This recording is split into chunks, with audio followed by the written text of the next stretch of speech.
All right, partygoers, welcome back to Zero Dark Nerdy, the galaxy's most average pop culture podcast, brought to you by the Believe Podcast Network, betonline.ag, our good friends over at Sailfish Comics, with three amazing locations for you here in North Carolina, one in Winston-Salem, one in Concord, and one right here at our home base in Greensboro, North Carolina, across from Best Buy.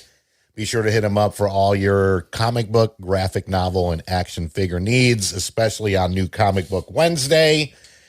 Let's not forget Scotty the Body Springer for all of your entertainment and DJ needs for weddings, corporate events, and so much more.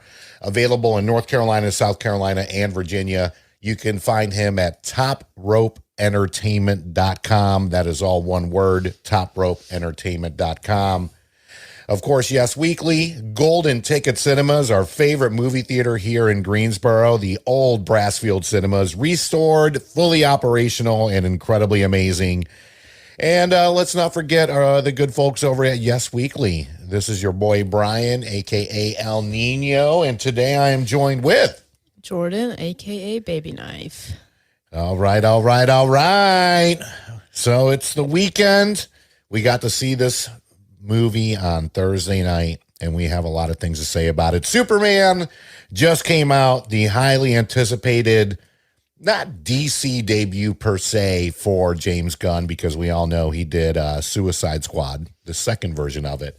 But as one of the new leaders of the DC universe, this really kind of kicks things off. So we're going to be talking about highlights, things that we weren't so crazy about, and, of course, give our overall score. As always, a big shout out to Golden Ticket Cinemas. We saw it there Thursday night for the 8:30 showing. And, here we go. It's been a lot of stuff on social media, a lot of reviews. A lot of people love it. A lot of people hate it. A lot of people calling it woke. You just can't make anyone happy nowadays. But, Jordan, what was your first take on the film as we saw it? And by the way, happy birthday, Bailey. So it was Bailey B's birthday on Friday. So we went Thursday night as part of her birthday gift. So just want to give a big happy birthday shout out to B. She joined us on the Thunderbolts episode. Yes. So be sure to check that out if you haven't already, especially with Fantastic Four coming out in a couple weeks. And we do dive into Fantastic Four and the new phase of the MCU in that episode. So if you've not checked out the Thunderbolts video, please, or podcast, please be sure to do that. Yeah. So I loved it. I don't know much about DC. I mean, in comparison to Marvel. Mm-hmm. So like, I don't know anything about Superman. I mean, I've seen, what was the Superman? Man of Steel. Man of Steel. I've seen that. It's been a long time. Mm-hmm. Remember, it was good. I took you to the theaters to see that. Yeah, and Batman is more of like a new love for me. I do, of course, love like the Dark Knight and stuff, but I'll be honest, it was because of the villain the villain performances in those Batman movies, like Bane and obviously Heath Ledger's Joker. They're great movies to me. Just for that reason. I mean, they're great movies, period. But the villains are kind of what I liked about them more than Batman the character. And now I'm a pretty big Batman fan because of like the new Robert Pattinson Batman, the whole tone of it. And so I'm just now kind of getting more into DC and like reading some of the comics. Like I've been reading Absolute Wonder Woman is really cool, but like that's literally it so far. And then so we went to see Superman. And I had kind of high expectations just because James Gunn, and I love Guardians. Those are, some of my favorite Marvel movies of all time and favorite superhero group. And just, he did so well capturing those characters and that team. So I did kind of have some, high expectations and they were definitely met. It was everything you would expect from like a James Gunn take on superheroes, I guess. It was fun. It was hilarious. It had its serious moments, like serious themes and undertones, but it was just so lighthearted and like just such a blast to watch. Like it was just fun. And so, like, I think we both said, like, we both have not smiled that much at, like, a movie, and especially a superhero movie like that, in a long time. Yeah. It's just awesome. Like, the characters are great. All the villains and whatnot, even though it's kind of a lot going on, like, it's awesome. It's a good, like, throwing us into, like, Superman's world. It was just, like, I loved it. I haven't, like, loved a movie this much in a long time, as far as, like, new movies go. But yeah, I thought it was awesome. I think, yeah, a lot of people are going to get more excited about James Gunn kind of taking the reins at DC. I have seen, like, a lot of controversy about this is woke propaganda, blah, blah, blah. Whatever, who cares? It's overwhelmingly been positive, like, reviews, and like, I have not seen much hate on it yet, besides the whole political nonsense of it being woke whatever, but get over it. Yeah. Because, I mean, Sean Gunn, which is James Gunn's brother, he did say, like, it is political, like, it kind of is political, and, you know, take that how you'll take it, but just get over it and just enjoy the movie for what it is. And if it strikes a chord or if it hits a nerve, maybe do some reevaluating, maybe do some thinking. Check yourself. Yeah.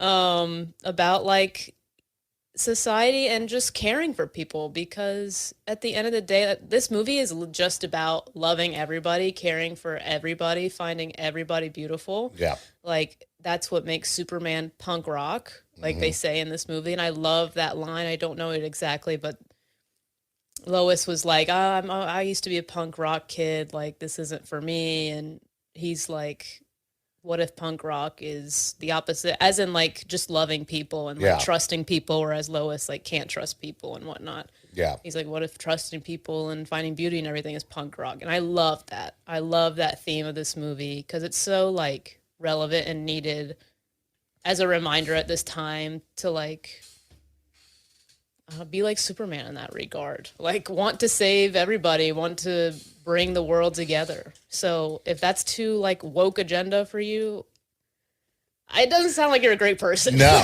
no, you don't have to listen to this podcast either. The political message is be kind to everybody. So I don't, and immigrants included in that, everybody included in that. And so, yeah. I mean, I loved it for just everything. Yeah. Just everything that the movie was. It was just an awesome, fun time. I laughed a lot. All the characters were so great. Mm-hmm. So, yeah. So, yeah, I went in, you know, even keel, right? I tried to do this. If you haven't checked it out, we did 28 Years Later and Sinners in a double feature episode. We both had different feelings about it, and I went in there like super, super high expectations. This one, I'm like, I'm just here to enjoy the movie.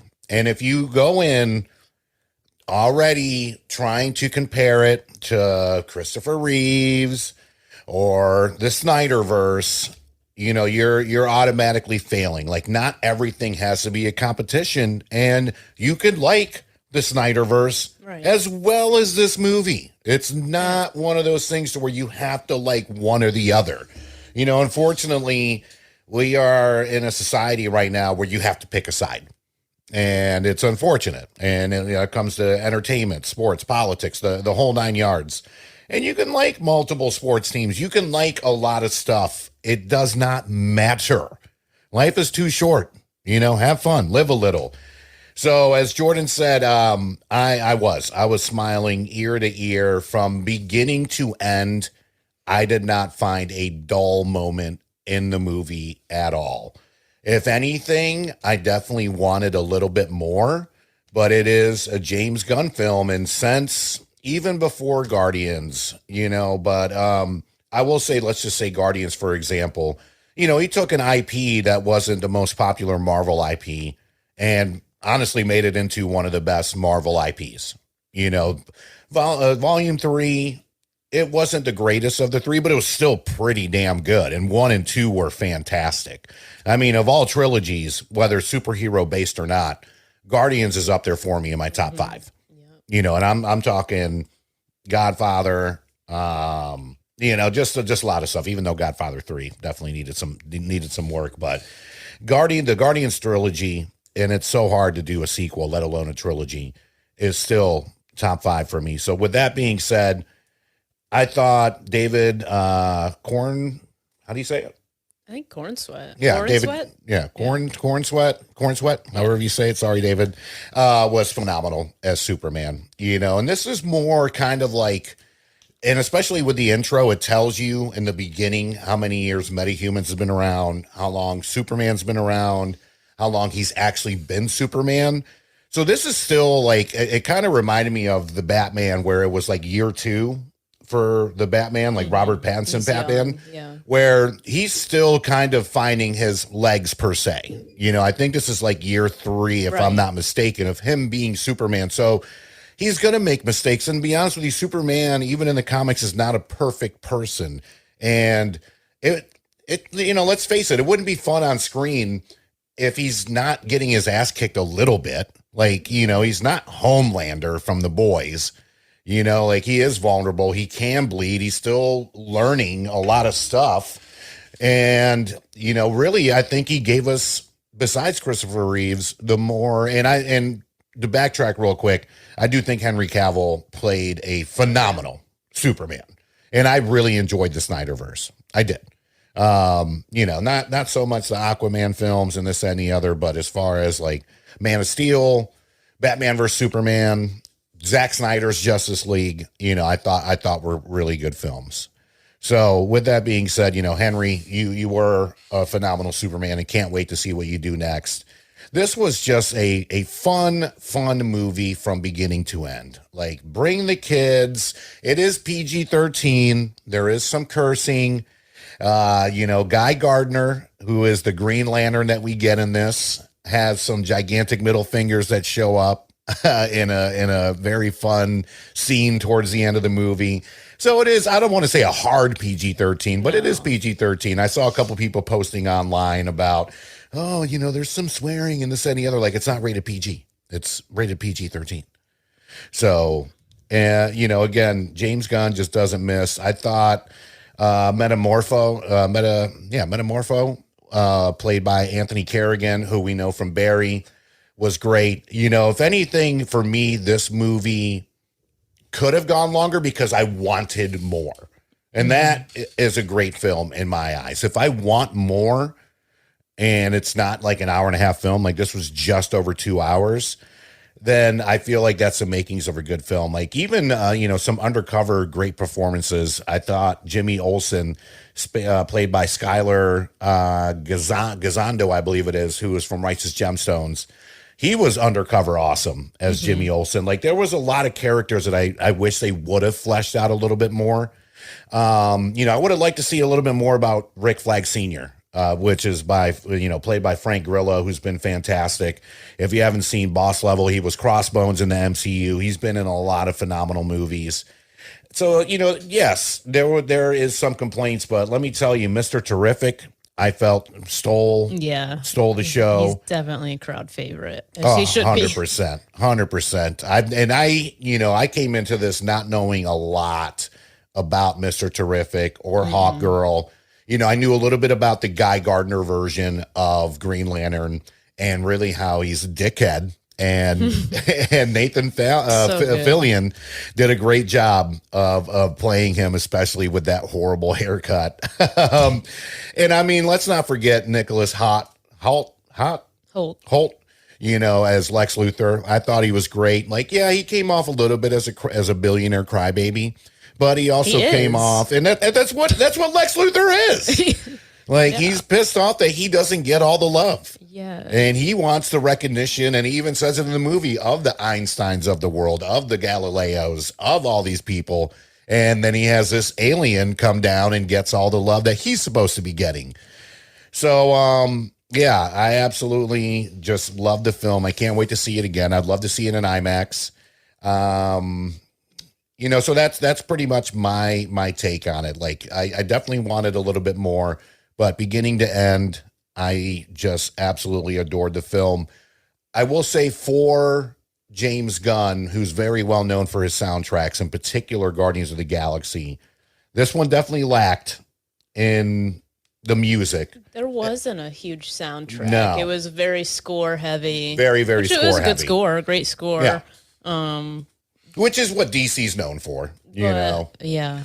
And I get it, but the one track, and it came on at the end. Yeah. At the end, Punk Rocker by the Teddy Bears and Iggy Pop. I listened to it 3 times on the way home. Yeah. I remember making a playlist with the song. I forgot about the song completely. Me too. And it was just a perfect way to end the film. And even like his parents played like the cutest role. Adorable, yeah. Just so adorable. Southern sweetheart, or Midwestern sweetheart, right? From Yeah, Kansas. yeah. Midwestern Smallville. Yeah. So, but they didn't steal a lot of the limelight, which is good. It was just like, it was just a good film for even as much as it had with the extra characters, with, not really so many villains in this, that, and the other. It just had a lot of heart, a lot of comedy, great messaging. To me, it wasn't like, I wasn't watching it like, oh, this is like a political agenda for everybody to be nice to each other. If that's the political agenda, then, I'm good with it. But it did not seem like this was politically driven at all whatsoever. It was just a good Superman film. If it'll spark a conversation about reevaluating, just being kind to one another. Yeah. Maybe thinking about the causes and repercussions of war, of being kind to immigrants, of being kind to your fellow Americans, everyday people. Like, okay, I'm glad it sparked the conversation for that. I'm glad that it had those undertones and repercussions online. Like, I'm glad people are kind of talking about what it means to be like Superman. Yeah. How political is it just to be kind? And it kind of is political now just because how crazy things are in the world. Yeah. But yeah, again, it's definitely not that's not they're not shoving a message in your face about right. Anything going on in the particular circumstances in the world. It's just, it happens to make you think of things that are relevant, and that is also a sign of a good movie. A good movie, to me at least. I like movies that will reflect real things going on a little bit. Yeah.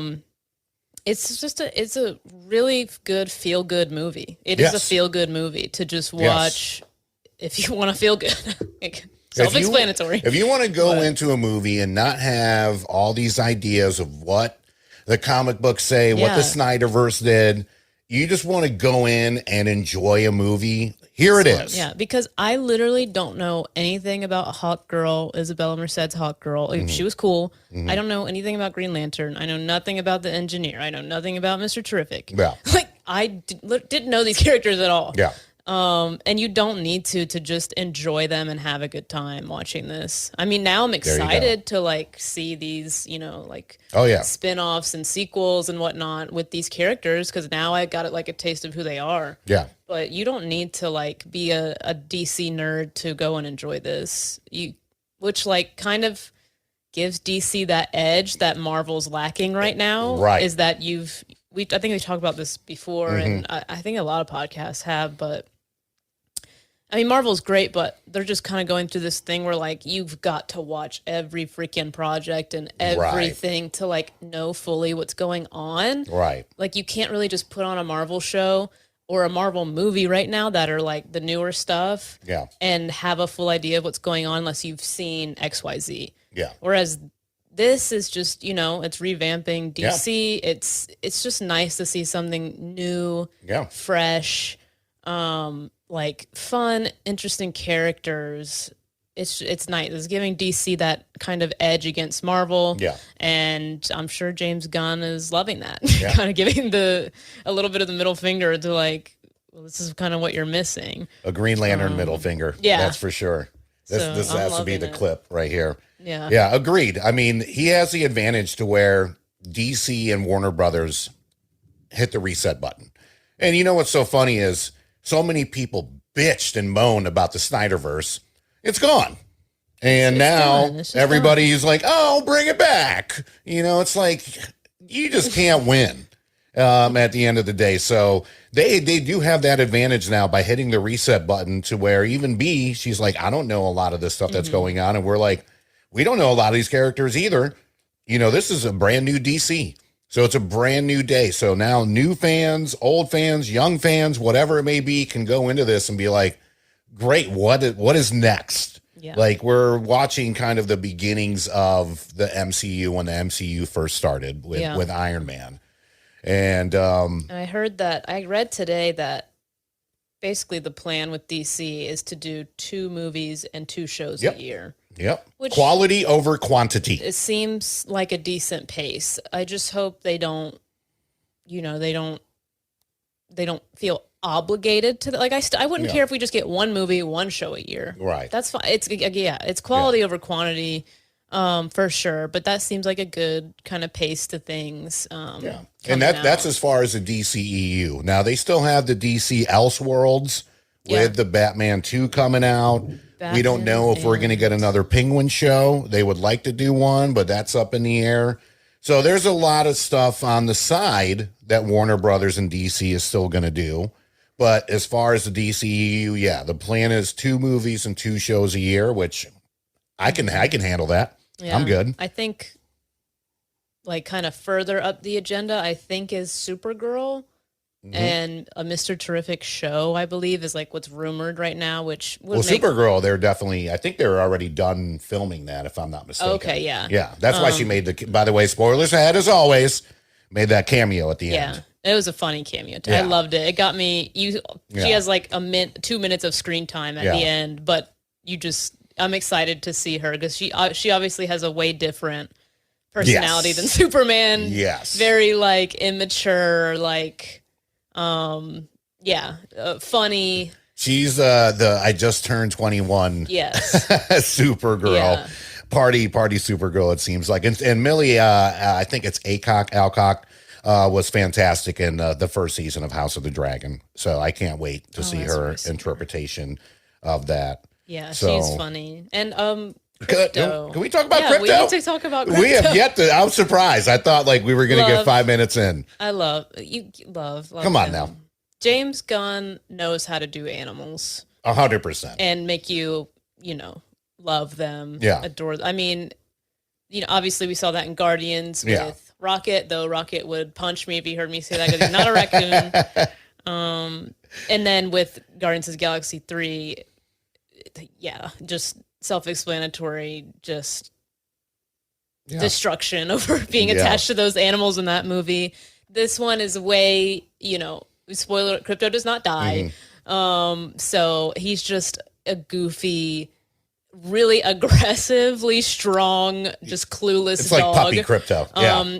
When he kind of saves Superman and this and that, it's by accident or so he's just a very endearing puppy. Yeah. And you don't have to, worry about anything happening like in Guardians of the Galaxy 3. He's there throughout and then ends up being Supergirl's. It turns out because you kind of you're wondering how Crypto and Superman are attached because he says like this is like a foster situation and we're like okay. And you at the very end, where's my dog? Yeah, Supergirl comes in getting her dog back after she's partied on a planet with a red sun that will allow her to be drunk. Yes. Yes. Shout outs to Supergirl. Yeah. Excited for Supergirl and all these characters. Oh, can't wait. So, every film, again, not perfect. And I mean, what film truly is. I mean, this one is up there as far as just a great film, good times. And my gripes are very, very minimal. This didn't deter from the film at all. Would I love to have seen Crypto and Superman kick a little bit more ass? Yes. This was probably the most vulnerable Superman we've seen. I mean, literally the movie starts off with him getting his ass kicked. But and I'm sure they're saving it. You don't want to unleash it all at once, right? Like we're going to get Superman in the future that is going to be kicking some major ass. I like to compare it to when we finally see Darth Vader kick ass in Rogue One. And that took, I don't even know how many years to happen for us to actually see Darth Vader truly, truly just wipe out people on the reg. So, would I love to have seen that, but I understand where they're coming from and, don't give us everything all at once. I did think that Hawk Girl was a little corny when it came to the actual, I don't know anything about Hawkgirl, but I will say my friend Juan, who's just like the most nerdiest comic book nerd, like knows everything about it, and especially he's a big DC guy. Yeah. He said he loved Hawkgirl, like he loved like her death screech of death. Like he obviously was like familiar with that being a thing. Yeah. Because I also found it I told him like I found it a little silly. Yeah, it was. But teasy. he loved it, and he's a big fan, so it must. There fit. you go. It must fit for her character. But she was cool. Yeah. I mean, I like her like ball spear. Yeah. Or I would have loved to have seen this Green Lantern kick a little bit more ass, but the scene he's in is great. No, Green Lantern's Mr. awesome. Terrific. Again, he almost steals the movie in my opinion. Oh yeah. Can't wait to see what's next. I don't want to butcher his name, but you know me. I mean, I'm about to change my name to Bill the Butcher as much as I butcher people's names on this show. I feel like it's Eddie Gathegi. Yeah. Okay. Hopefully I'm right, Eddie. If not, I'm sorry. Let's see what else. So one thing I did not like though was, as much as I enjoyed Brantley Cooper playing Superman's dad, was the whole message thing being decoded to where they sent his son down to Earth to pretty much rule Earth. I still feel like Lex Luthor just put a bunch of bullshit on it and faked it, but I don't think so. Well, I don't know. I mean, it's possible. We don't really know too much about that besides, it was just the video got messed up. Yeah. When he came to Earth. I think, I don't think Lex Luthor did it. I think that is, and maybe that was the case. It was just an interesting take for sure on that, but it also played very well. And I don't want to ruin this, but at the end, you see something change, and it played great. To be quite honest with you, so you're right. I think you're right. I don't think Lex Luthor. Now that I think about it, because of the way it ended. Yeah, I take that back. So at first I was like, no, come on. They didn't send them down here to rule over us per se. But it's also one of those messages to where it doesn't matter. At the end of the day, our kids are going to do whatever they want to do. You're not subject. Not born evil. You're not born any certain way. It seemed when you get the glimpse of Superman's parents and the way they are, you can tell just by, their little moments and scenes that they love him so unconditionally. Yeah. And have raised him to love everybody. Yeah. And so that was obviously Superman loves everybody, and he's, punk rock in that way because he was brought up that way. And that's one of his core values. And he wasn't, it just proves that, like, even though his real parents sent him with the mission of like conquer and destroy, be king. Yeah. It doesn't mean that had to be his destiny. He kind of made it himself. Yeah. So that was a really cool message, and made for a great ending as well with the change and everything you see with the song Punk Rocker. Mm-hmm. That song used to me made up for like not having a heavy soundtrack. It didn't need to have a heavy soundtrack. No.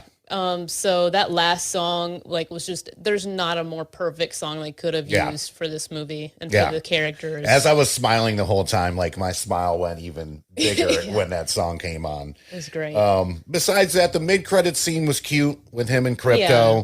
I did think the post-credit scene was trash, if I'm being honest, with him and Mr. Terrific, where they're like looking at a little pointless. Whatever. Yeah. Yeah, I wanted a little bit more from that. So that's really my biggest gripe is the post-credit scene, wasn't good. But we've gone through a lot of MCU post-credit scenes that have been terrible.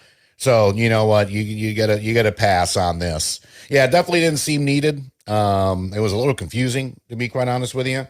But yeah, that's my take on it. So Jordan, what do you grade the film as a thunderstorm's rolling in? I'd give it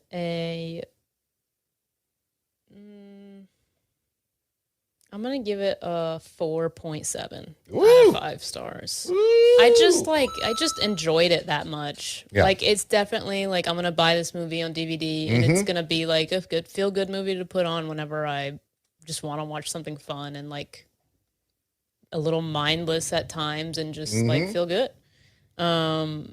It's just, it gets that grade just based on, I mean, it's a great movie, great cast, great writing. It's not yeah, it's not like a Scorsese film or like it's not dark, which I know I've said in a podcast before. Like, I much prefer superhero movies that are darker. Like, that's what got me into the Batman. I loved like the Penguin, and Logan is like one of my favorite superhero movies ever. Also Right. very dark. But that just proves again that like, yeah, I guess you can love both. Like this is not Yeah. this is like polar opposite to like the Batman. Yeah. Like very tonally different. Yep. Like, but it's just yeah, just off. It was just I don't know. It just felt great to watch, and I'm sure it was awesome to make. And they knew like it was just going to be a fun movie, and I really appreciate that. I will have fun rewatching it, I'm sure. Goodness gracious. I couldn't have said it better myself. You know, a big part that comes to my grading scale, you know, we do it out of five stars, is rewatchability, right? You know, sometimes there's just movies that are dumb fun that get 3 stars, but if it's on TV, I'll watch it, or, you know, even 2.5. You know, I'll watch it again, and just, you know, whether if it's white noise in the background or whatever. This one, just like she said, I still collect Blu-rays and DVDs, and so does she. You know, I can't wait to buy this and see all the behind-the-scenes stuff. You know, we talk about behind-the-scenes stuff all the time here because we love seeing how stuff gets made, especially because we love the industry. So cannot wait to get the Blu-ray or 4K for this. Yeah. Did you know, see the Steelbook already? Oh, they already have a drawing for what it's going to look like? Yeah. Oh, no. It's like his cave, like his ice cave is like the whole thing. Oh, the yeah, it's like icy Fortress blue of Solitude. Steelbook 4K. I will be Nice. purchasing that. Yes. It's unfortunate cannot get it at Best Buy anymore. So it looks like Walmart it is, or Amazon. But yeah, I will give it a 4.8, which is wow. one of my highest scores. And again, it's just going into the movie, no expectations, not trying to compare it to anything. You know, yes, I've collected Superman comics, and everybody has their vision of what it's supposed to be. And there's a lot of different versions of Superman. There's the quirky, you know, goofy one. There's the serious one. There's the Injustice one, you know, the Snyderverse one. If you're looking for a movie to just enjoy and feel good and not think about any agendas or anything else like that, and especially a superhero movie that you can enjoy with the family, this is it. This is it 1000%. So, you know, as we mentioned, can't wait to see it again. Would love to see it in IMAX. Big shout outs to James Gunn and the entire crew and staff. Y'all did a phenomenal job on this. Can't wait to see what the future holds for the new DCEU. Yeah, that's about it on my end. Anything else? I don't think so. Yeah, let me take we're good. So that's gonna do it for this episode of Zero Dark Nerdy. Again, big thank you to our sponsors out there, Scotty the Body Springer, for all of your DJ and entertainment needs for corporate events, weddings, and more. You can find him at topropeentertainment.com. Again, that's Top Rope, think about wrestling, entertainment.com. Sailfish Comics, 3 locations in the Carolinas, Greensboro, Concord, and of course Winston-Salem. Let's not forget about where we saw Superman at, right down the road, Golden Ticket Cinemas. Of course, all the wonderful bars and restaurants that we host our game nights and trivias at. Be sure to follow our website, popculturepodcast.com, courtesy of our good friends at Zibster, for all of our game nights, events, pop culture news, notes, and more. And if you're on Facebook and you just want to know where we're going to be at Monday through Friday, we did start a new page recently called Greensboro Game Nights and Events. So, yeah, on behalf of Baby Knife here, this is your boy El Nino, and we'll see you next time.